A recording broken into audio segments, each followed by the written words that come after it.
दोस्तों नमस्कार, मैं संजीत पांडे। फार्मास्यूटिकल फील्ड में कंप्रेस्ड एयर के बहुत सारे यूजेस हैं। आज हम उस टॉपिक पे थोड़ा सा फोकस करते हैं। आज फार्मा में बहुत सारी मशीनरी ऐसी आ चुकी हैं जहाँ पे न्यूमेटिक ऑपरेशन होते हैं। तो मैक्सिमम कंप्रेस एयर का जो रोल होता है वो न्यूमेटिक ऑपरेशन के लिए होता है। जहाँ पे न्यूमेटिक ऑपरेशन होते हैं कंप्रेस एयर को लेके, वहां पे क्रिटिकलिटी इतनी ज्यादा नहीं है क्योंकि वो ऑपरेशनल है, वो प्रोडक्ट के एक्सपोज में नहीं आ रहा है।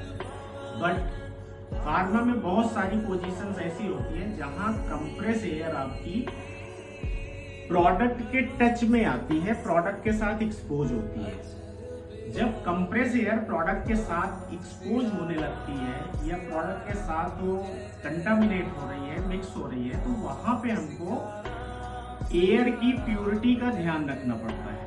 तो कंप्रेस एयर आप सारे लोग जानते हो, कंप्रेसर होता है, कितने CFM उसकी कैपेसिटी होती है। कंप्रेस एयर जनरेट की जाती है। आप एक जनरल उसमें देखोगे तो मार्केट में भी कम एयर को कंप्रेस करके रिजर्वायर में रख लेते हैं, जो टायर्स वगैरह में भरा जाता है, उसका प्रेशर चेक होता है। ये सिंपल सी चीज है। सेम प्रोसीजर है आपका जो फार्मा में है। फार्मा में भी एयर कंप्रेसर्स होते हैं जिससे आप एयर को जो है वो जनरेट कर लेते हो और रिजर्वायर में रख लेते हो हाई प्रेशर पे और उसको फिर सर्कुलेट करते हो। तो इसमें क्या है, कुछ बेसिक चीज़ें होती हैं जो उसमें हमको करनी होती है। जैसे पाइपलाइन के थ्रू हम पूरे एरिया में जहाँ जहाँ रिक्वायर्ड है उसको हम लूप सिस्टम से पहुँचा देते हैं। जहाँ पे ज़रूरत होती है वहाँ पर वॉल सिस्टम ले लेते हैं, वॉल सिस्टम से हम उसको यूज में लेते हैं।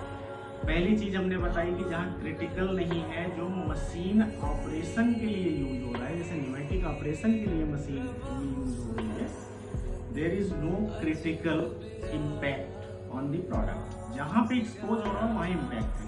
तो जहाँ पे एक्सपोज हो रहा है वहाँ पे क्या होता है कि आपको एयर की प्योरिटी चेक करनी होती है।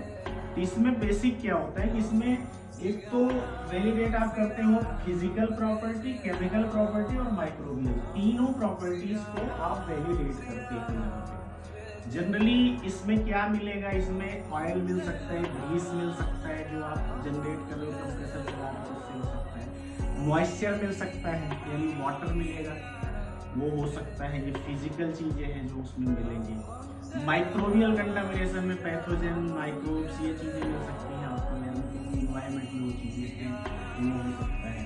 ये वायरल जो आप बोलते हो, वायरल काउंट, इसका सैंपल किया जाता है। सैंपल कैसे किया जाता है, क्या किया जाता है, वो अलग चैप्टर, उसको हम बाद में बात करेंगे।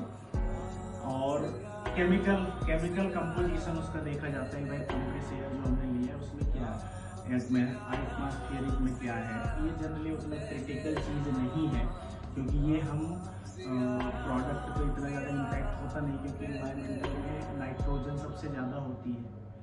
ऑक्सीजन है, ऑक्सीजन क्वांटिटी अगर ज़्यादा होती है तो क्या है, ऑक्सीडाइज करेगा, रिडक्शन करेगा। लेकिन जनरली क्या है कि नाइट्रोजन ज़्यादा होती है। तो कंप्रेस एयर में केमिकल प्रॉपर्टी उतनी इम्पॉर्टेंट नहीं है जितनी फिजिकल और माइक्रोबियल है। ये दो पैरामीटर को हम वैलिडेशन में जरूर वेरीफाई करते हैं।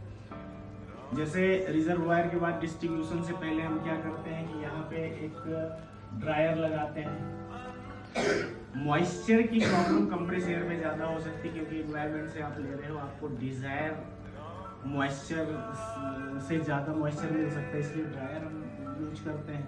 ड्रायर लगा दीजिए। एंड सेकेंड वन थिंग, जहां पे प्रोडक्ट एक्सपोज हो रहा है उससे पहले हम कैप्सूल फिल्टर लगाते हैं। एयर को फिल्टर करें, 0.2 माइक्रोन का फिल्टर लगाते हैं। तो इससे क्या होता है, 0.2 माइक्रोन का फिल्टर लगाने से फॉरेन कंटामिनेशन कोई भी है, फॉरेन पार्टिकल कोई भी है, वो रिमूव हो जाता है। और दूसरा 0.2 माइक्रोन माइक्रोबियल कंटामिनेशन को भी मिनिमाइज कर देता है। तो जिस एरिया में जहां भी कंप्रेस एयर अगर यूज हो रही है प्रोडक्ट में या प्रोडक्ट के एक्सपोजर में आ रही है, जैसे जनरली कोटिंग में जब आप स्प्रे करते हो कोटिंग गन के साथ में, तो उसमें कंप्रेस एयर यूज होता है स्पेसिफिक प्रेशर पे, जिससे वो फ्लो बनाता है। तो जो टैबलेट है और सोल्यूशन है उसके साथ में कंप्रेस एयर भी जा रही है।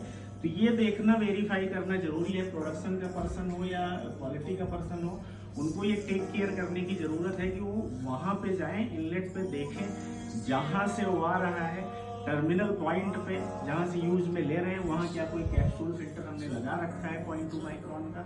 अगर नहीं लगा रखा है तो इमीडिएट बेस पे उसको लगवाइए, और लगना चाहिए वहां पे, वो फिल्टर होके आना चाहिए। या फिर कहीं आरएमजी और एफबीडी में कहीं कहीं कंप्रेस एयर यूज होती है टैबलेट सेक्शन में, अगर वहां है तो जहां भी प्रोडक्ट एक्सपोज पे आ रहा है वहां पे 0.2 का फिल्टर होना चाहिए। तो ये तो कंप्रेस एयर के बेसिक्स हैं जो आपको समझने की जरूरत है। और इसका जो फिजिकल और माइक्रोबियल ये वैलिडेशन जो है ईयरली बेसिस पे होना चाहिए। इसकी जो फ्रीक्वेंसी है कि इसमें ये पैरामीटर्स आप वेरीफाई करिए। साल में एक बार जितने यूजर पॉइंट हैं और जनरेशन पॉइंट है वहां पे कंप्रेस एयर का वैलिडेशन होना जरूरी है, जिसमें आपको फिजिकल, केमिकल और माइक्रोबियल सारे पैरामीटर होप आपको ये चीज समझ आ गई होगी।